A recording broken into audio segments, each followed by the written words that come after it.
Welcome to Kasao, Mukoro district in central Uganda.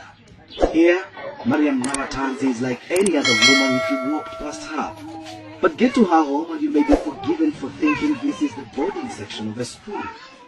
Nabatanzi is 39 years old and has mothered 44 children already. 38 are alive today. You heard right, 44 children, all delivered normally. Everything here is done massively with near military precision.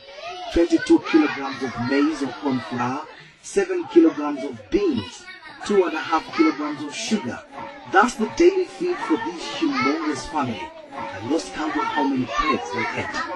I'm in the middle of a huge operation, feeding operation. It's like a military operation.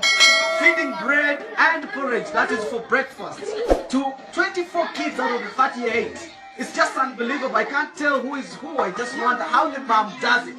They've just finished now, just been serving bread and porridge. And some guys were coming back for a second take.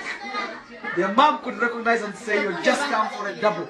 But some will actually get away with it. It's quite an interesting, extraordinary family, I should say. Question is, how did this all begin for Nabatanzi? First, she was married off too young, aged 13, and started having children immediately. In my heart, I wish to have 6 children. I gave birth 4 times, and on each occasion, I had twins. 8 children were more than what I had bargained for. I went to hospital to ask the doctors to stop me from having babies. The doctors carried out tests and said it would be risking my life if they stopped me. I was too fertile to stop. I went back home and conceived quintuplets. 5 children at once, and then 2 times more. With 23 kids, I thought it was too much, and I went back to hospital. But the doctors said they couldn't stop me without risking death. I was pretty healthy, having natural births. Gynecologists say it's possible to be this fertile, although not commonplace. But once you have these many children, my question then is, how hard is it to name these children? We both break into a bout of laughter. We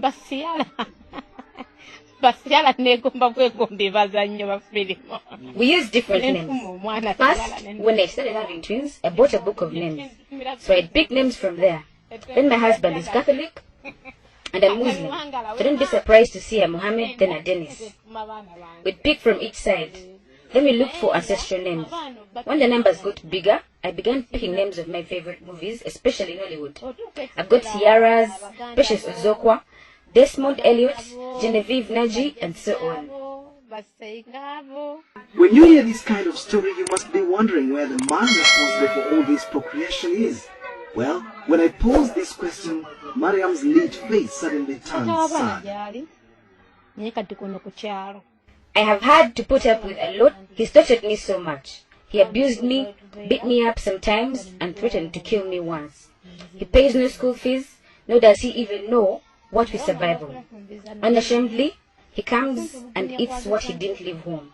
He's not part of these children's lives. Where we are now, I bought with my own money and from doing little jobs here and there. He was in utter shock to learn I'd bought and built this place. Her biggest challenge is looking after these children with an absentee father, foremost of which is school fees and feeding the children. 14 of her children are in primary school, where she has to pay more than 5 million shillings in school dues per term. This is equivalent to around $1,500. Another 10 children are in secondary school. Some have been forced to drop out of school as the bill spirals out of control. Her dream is to educate all her children so that they may get a better life, not like what she's been through. To fund all this, she learned many skills including cake making, bricklaying, decorations, tailoring, cooking, and herbal medicine. She hates having to beg. There is no end to Mariam Nabatanzi's story. It's powerful, it's captivating. Yet somehow, I have to find a way to say goodbye. So what's her message? My